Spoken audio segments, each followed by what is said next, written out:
ፕሬዝዳንት ኢሳያስ አፈወርቂ የብልጽግናውን አገዛዝ ወረዱበት። የኤርትራው ፕሬዝዳንት ኢሳያስ አፈወርቂ በ34ኛው የኤርትራ ነጻነት በዓል ላይ ባደረጉት ንግግር የኢትዮጵያ መንግስት ላይ ጠንካራ ትችት ሰንዝረዋል። እያንዳንዱ ኢትዮጵያዊ ያለበት አነጋጋሪው የውጭ ዕዳ ይፋ ተደረገ። እኛ አፍሪካውያን የጥቁር ህዝቦች ፕሬዝዳንቶች አሉን፣ ሚኒስትሮች አሉን፣ ፓርላማዎችና ህገ መንግስቶች አሉን። ነገር ግን አፍሪካ ልክ እንደ ጋዳፊ፣ ልክ እንደ ሳንካራና ትራኦሬ በየዘመናቱ ብቅ የሚሉ ብርቅ አንበሶች መሪዎችን እንጂ አሻንጉሊት ታዛዥ መሪዎችን አታታውቅም። የሀገር ህዝብ ምን ይፈልጋል ከማለት ፋንታ ፈረንሳይ ወይም ዋሽንግተን ምን እንደሚያስፈልጋቸው የሚጨነቁና ልክ እንደ ትራኦሬ አፍሪካ የዓለም ባንክን፣ የአይኤምኤፍን፣ የአውሮፓን ወይም አሜሪካን አትፈልግም፣ ድጋፋችሁን እዛው ያዙት ከማለት ፋንታ ዜጎቻቸው በደምና ላብ በትውልድ ተከፍለው የማያልቁ የዕዳ ስምምነት ለመፈራረም ወደ ውጭ የሚበሩ መሪዎችን የነጻነት ጭንብል አጥልቀው በሪሞት ኮንትሮል የሚመሩ እልፍ መሪዎችን በተለያዩ ጊዜያት አፍሪካ አፈርታ ታሳየናለች። የዚህ ድር ሰለባ የሆነችው ኢትዮጵያም ይፋ በወጣው በዚህ ሪፖርት መሰረት አንድ ኢትዮጵያዊ $575 ወይም አሁን ባለው የጥቁር ገበያ ምንዛሬ በኢትዮጵያ 92000 ብር ገዳማ ዕዳ ተጭኖበታል። ከዚሁ ጋር ተያይዞ የህዝብ ልጆችንና የሀገር ሀብትን እየበላ ለ6 ዓመታት የቀጠለው የወንድማማቾች ጦርነት ትርፉ ይህ ነው ሲሉ አቶ ታዬ ደንደአ ዝምታቸውን ሰብረዋል። ሰላም ጤና ይስጥልን የተከበራችሁና የተወዳችሁ ቻናላችን ቤተሰቦች፣ ቀደም ሲል በርዕሳችን አስተዋወቅናችሁን መረጃዎች በዝርዝር የምናስደምጥበት የሰዓቱ ዜናችን ተጀምረዋል። እስከ መጨረሻው አብራችሁን በመቆየት እንድትከታተሉን በአክብሮት እየጋበዝን በቀጥታ ወደ መረጃዎቹ እናመራለን። ዓለማችን በርካታ አስገራሚ ቀልደኞች፣ እብዶች፣ አምባገነኖችንና ለጌቶቻቸው አጎብዳጆች መሪዎችን አፍርታ እንዳሳየችን ሁሉ ባለራዕይ ሀገር ወዳድና ደፋር ብርቅዬ መሪዎችን በየዘመናቱ ታሳየናለች። ከነዚህ መካከል የአፍሪካ የነጻነት ተስፋ ክስተት የሆነው የቡርኪና ፋሶ ካፒቴን ኢብራሂም ትራኦሬ ነው። ትራኦሬ ድፍረት በተሞላበት አካሄዱ ከዓለም አቀፉ የገንዘብ ድርጅት አይኤምኤፍ የገንዘብ ድጋፍ አልቀበልም፣ እኛ የእጅ አዙር ቅኝ ግዛት አንፈልግም፣ የእናንተን የተራዘመ የብድር ተቋምን ድጋፍ ከመቀበል ይልቅ እዛው ያዙት አለም። እንዲህም አለ፣ አፍሪካ የዓለም ባንክን ድጋፍ፣ አይኤምኤፍን፣ የአውሮፓን ወይም የአሜሪካን ድጋፍ አትፈልግም። እኛ አፍሪካውያን ኢኮኖሚያችንን፣ ሀገሮቻችንን ያለምንም የውጭ ብድር ለማደግ የሚያስፈልጉልን ነገሮች ሁሉ አሉን። ዕዳ ወይም ብድር ተጠቅመን በባርነት ልንቀጥል አንችልም አሉ።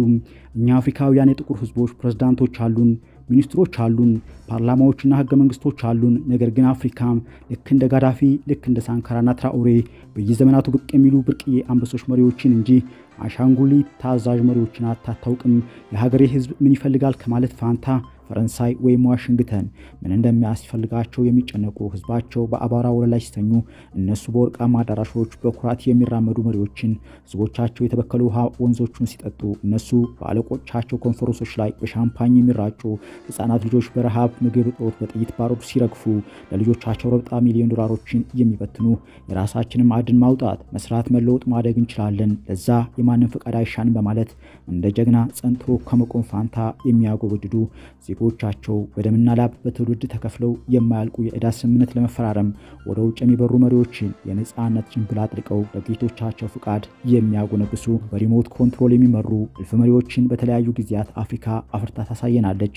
የዚህ ድር ሰለባ የሆነችው ኢትዮጵያም እያንዳንዱ ኢትዮጵያዊ ያለበት የውጭ ዕዳ መጠን አነጋጋሪ ሆኗል። እያንዳንዱ ኢትዮጵያዊ ያለበት የውጭ ዕዳ መጠን $575.6 መድረሱን የኢትዮጵያ ኢኮኖሚክስ አሶሲዬሽን ባወጣው ሪፖርት ገልጿል። አሶሲዬሽኑ የሀገሪቱን ከ2021 እስከ 2023 የኢኮኖሚ አፈጻጸም አስመልክቶ ግንቦት 14 ቀን 2017 ዓ.ም ባወጣው ሪፖርት ኢትዮጵያ እንደ አውሮፓ አቆጣጠር እስከ 2023 ድረስ ያለባት የብድር መጠን $62.5 ቢሊዮን መድረሱንና እያንዳንዱ ኢትዮጵያዊ የተጠቀሰው መጠን የውጭ ዕዳ እንዳለበት ጠቁሟል። ከዚሁ ጋር ተያይዞ የህዝብ ልጆችንና የሀገር ሀብትን እየበላ ለ6 ዓመታት የቀጠለው የወንድማማቾች ጦርነት ትርፉ ይህ ነው ሲሉ አቶ ታዬ ደንደአ ዝምታቸውን ሰብረዋል። የኢትዮጵያ ዕዳ ዛሬ $74.8 ቢሊዮን ወይም ከ11 እስከ 22 ትሪሊዮን ብር ደርሷል። ቢያንስ የ11 ዓመታት የሀገሪቱ በጀት ይሆናል።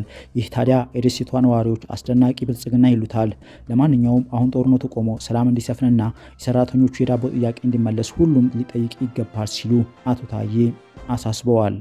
የብድር ጫናው እንዲበዛ ካደረጉ ምክንያቶች መሃል የመንግስት ወጪ አስተዳደር አቅም ማነስ፣ የፕሮጀክቶች አፈጻጸም ደካማነት፣ ኢኮኖሚውን ሊደግፉ የሚችሉ ፕሮጀክቶችን አለማስፋት፣ የውጭ ንግድ መቀዛቀዝና የማምረት አቅም እየቀነሰ መምጣት ዋነኞቹ እንደሆኑ በሪፖርቱ ተጠቅሷል። በማህበሩ ከፍተኛ የማክሮ ኢኮኖሚ ተመራማሪ የሆኑት ዶክተር ናስሩ ዩኑስ ከዚህ በፊት አገሪቱ ለተለያዩ ፕሮጀክቶች ከተለያዩ ተቋማት የተበደረቻቸው ብድሮች ውጤታማ ለመሆናቸው ዋነኛ የብድር ጫና ምክንያት መሆናቸውን አስረድተዋል። ኢትዮጵያ የብድር መክፈያ ጊዜን በመደራደር እንዲራዘም እንዲራዘም ማድረጉ ጥሩ ቢሆንም ሊከፈል የነበረውን ገንዘብ አሁንም ኢኮኖሚውን መደጎም በማይችሉ መንገዶች ወጪ ከተደረገ የዕዳ ጫናው ይጨምራል እንጂ ሊቀንስ እንደማይችልም ተመራማሪው ተናግረዋል። የመንግስት ወጪ በተቀናጀና ኢኮኖሚውን በሚጠቅም መንገድ ካልተተገበረ ዕዳ መክፈል ከማይችሉ አገሮች መካከል እንደምትመደብ ከማድረግ ባለፈ ለኢንቨስትመንት ተመራጭ ያልሆነች አገር እንድትሆን ያደርጋታልም ብለዋል። ከዚህ በፊት ከዓለም አቀፍ አበዳሪ ተቋማትና አገሮች የተገኙ ብድሮች ባደረሱት ጫና ምክንያት መንግስት በወጪ ቅነሳ ላይ መቆየቱ ለኢኮኖሚው መቀዛቀስ ተጨማሪ ምክንያት እንደሆነም ተመራማሪው ገልጸዋል። የኢትዮጵያ ኢኮኖሚ ከውጭ ንግድ ከሚገኘው ገቢ ጋር ሲነጻጸር ከፍተኛ የብድር ጫና ካለባቸው አገሮች መካከል አንዷ የሚያደርጋት እንደሆነ ከዓመታዊ ምርት ወይም ጂዲፒ አንጻር ደግሞ በአማካይ ላይ እንደሆነች በሪፖርት ተጠቅሷል።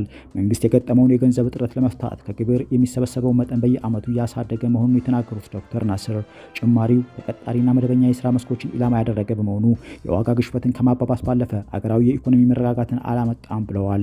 በመሆኑ መንግስት ለኢኮኖሚ ተጨማሪ አቅም የሚሆኑ ፕሮጀክቶችን ማስፋት፣ አዳዲስና ያልተለመዱ የግብር መሰባሰቢያ አማራጮችን በመፈለግ የዋጋ ግሽበትን በማያባብስ ከተቋማት ጋር መናበብን መሰረት ባደረገ መንገድ እንዲተገበርም ተመራማሪው አሳስበዋል። በከተማ ከሚኖረው ማህበረሰብ ውስጥም ከ25 በመቶ በላይ የሆኑ ሴቶች ስራ አጥ ናቸው የተባለ ሲሆን አገሪቱ ከ1993 ዓ.ም ጀምሮ የተገበረች ያለው የስነ ህዝብ ፖሊሲ ከአሁኑ ወቅታዊ ሁኔታ ጋር ተመጋጋቢ እንዳልሆነም ተገልጿል። እንደ አውሮፓ አቆጣጠር ከ2020 ጀምሮ የኢትዮጵያ መንግስት ተገማች አለመሆን፣ የህዝብ እምነት ማጣት፣ መግባባት ላይ ያልተደረሰባቸው የልማት ስራዎች መኖር፣ ግጭቶችና የውጭ ኢንቨስትመንት እንቅስቃሴዎች መቀነስ የመንግስትን አቅም እንዳዳከሙ አሶሲዬሽኑ በሪፖርቱ አመላክቷል። ፕሬዝዳንት ኢሳያስ አፈወርቂ የብልጽግናውን አገዛዝ ይወረዱበት። የኤርትራው ፕሬዝዳንት ኢሳያስ አፈወርቂ በ34ኛው የኤርትራ ነጻነት በዓል ላይ ባደረጉት ንግግር የኢትዮጵያ መንግስት ላይ ጠንካራ ትችት ሰንዝረዋል። ፕሬዝዳንት ኢሳያስ በርካታ ኤርትራውያን በተገኙበት ስታዲየም እና በአገሪቱ ብሔራዊ መገናኛ ብዙሃን በተላለፈው በዚህ ንግግራቸው የውጭ ኃይሎች በብልጽግና ወኪላቸው አማካኝነት የኢትዮጵያ ህዝብ ላይ ላለፉት 5 ዓመታት ያወጁት ጦርነት ምን ያህል ተስፋ እንደቆረጡ ያሳያል ብለዋል። ፕሬዝዳንቱ በዚህ ንግግራቸው የውጭ ኃይሎች ያሏቸውን እነማን መሆናቸውን በይፋ አልገለጹም። ፕሬዝዳንት ኢሳያስ በኢትዮጵያ ባለፉት 80 ዓመታት በተሳሳተ ፖሊሲያቸውና በዋሽንግተን አጋፋሪዎቻቸው ምክንያት የተከሰተው የታወቀ ነው ሲሉም ተናግረዋል። ፕሬዝዳንት ኢሳያስ ጠቅላይ ሚኒስትር አብይ ወደ ስልጣን ከመጡና እርቅ ከፈጠሩ ወዲህ የኢትዮጵያ መንግስት ላይ ጠንካራ ትችት ሲያቀርቡ ይህ የመጀመሪያው ነው። ባለፉት 2 ትውልዶች በኢትዮጵያ የሀገረ መንግስት ግንባታው እድል መጨናገፉን በንግግራቸው የጠቀሱት ፕሬዝዳንት ኢሳያስ ከቀዝቃዛው ዓለም ጦርነት ወዲህ ኢትዮጵያ ወደ ብሔር ፖለቲካ ጽንፍ ማምራቷንም አብራርተዋል። አክለውም በኢትዮጵያ ታይተው የነበሩ ለውጦች ተስፋ ሰጪ ህዝባዊ ምኞቶች ሲሉ ገልጸው የውጭ ኃይሎችን ያስደነገጠ ነበር ሲሉ ገልጸውታል። የኢትዮጵያና ኤርትራ ግንኙነት ድጋሚ መቀዛቀዝ የጀመረው 2 ዓመት የፈጀው የሰሜን ኢትዮጵያ ጦርነት በፕሪቶሪያ ስምምነት ከተቋጨ በኋላ ነው። በዚህ ግጭት ወቅት ኤርትራ የኢትዮጵያ መንግስት አጋር ነበረች። ነገር ግን የኢትዮጵያ መንግስት ከትግራይ ኃይሎች ጋር ስምምነት ፈርሞ ጦርነትን ካቆመ በኋላ በአስመራውና አዲስ አበባ መካከል ያለው ግንኙነት ድጋሚ ሻክሯል። የሁለቱን ሀገራት ግንኙነት የበለጠ ያሻከረው ጠቅላይ ሚኒስትር አብይ ቀይ ባህር ላይ የባህር በር ሊኖረን ይገባል ማለታቸውን ተከትሎ ነው። ጠቅላይ ሚኒስትር አብይ ስለ ባህር በርና ስለ ወደብ ያደረጉት ንግግርና ያሳዩት ፍላጎት የኤርትራ ባለስልጣናትን አላስደሰተም። ጠቅላይ ሚኒስትሩ የኢትዮጵያን የወደብ ፍላጎት በተመለከተ የቀይ ባህርን ጉዳይ ሳናነሳ በሰላም ቆይተናል፣ አሁን ለምን ዝም አንልም? ከኤርትራ ጋር እንዳንጋጭ ቢቀርብንስ? ከጅቡቲ ጋር ብንጋጭስ? የሚል ስጋት ያለባቸው ሰዎች አሉ ብለው ነበር። ለዚህ ጥያቄ መነሳት እንደ ምክንያት የጠቀሱት እየጨመረ የመጣው የኢትዮጵያ የህዝብ ብዛት የባህር መተላለፊያ ስለሌለው የመልክዓ ምድር እስረኛ ሆኖ መቀጠሉን አመልክተው ነበር። ላለፉት 34 ዓመታት በስልጣን ላይ የቆዩት ፕሬዝዳንት ኢሳያስ በብሔር ተኮር ፌዴራሊዝም የተከሰቱትን በርካታና ተደጋጋሚ አደጋዎች ተከትሎ ከ7 ዓመታት በፊት የታቀደውን ለውጥ በኢትዮጵያ ብቻ ሳይሆን በኤርትራና በሌሎች አጎራባች ሀገሮችም የተፈጠረው የደስታ ስሜትና ብሩህ ተስፋ በእውነቱ ትውስታችን ነው ብለዋል ፕሬዝዳንቱ። ነገር ግን ተስፋ ሰጪ በሆኑት እድሎች የተናደዱ የውጭ ኃይሎች ስራ አልፈቱም ብለዋል። ባለፉት ጥቂት ዓመታት በኢትዮጵያ ህዝብ ላይ ያወጇቸው ጦርነቶች በብልጽግና ተስፋ መቁረጣቸውን የሚያሳይ ነው። በዚህ መሸፈኛው ብዙ ነው ያሉት ፕሬዝዳንቱ አጀንዳዎቻቸውና አስቀድመው ያቀሩት የታወቀ መሆኑን በደፈናው ተናግረዋል።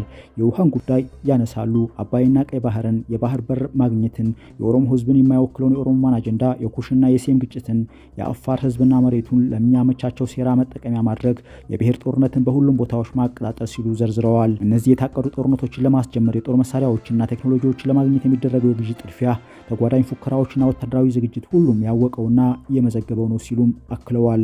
ፕሬዝዳንት ኢሳያስ በዚህ ንግግራቸው ላይ በኤርትራ በኤርትራ ህዝብና መንግስት ላይ እየተፈጸመ ያለው ግልጽና ስውር የማፍረስ ሴራ የታወቀ መሆኑንም ተናግረዋል። በዚህም የተነሳ ታይቶ የነበረው ተስፋ ሰጪ እድል መክሸፉንም ተናግረዋል። የኢትዮጵያ ህዝቦች የራሳቸውን ምርጫ ወስደዋል ያሉት ፕሬዝዳንቱ ተቃውሟቸውን ለማጠናከር እየተዘጋጁ ነው ብለዋል። የኤርትራ ህዝብና መንግስት ለታሰበው ተሃድሶ ለውጥ ያልተቆጠበ ድጋፍ በማድረጉና ድንገት በተፈጠረ ለውጥ ምክንያት አይቆጩም ብለዋል።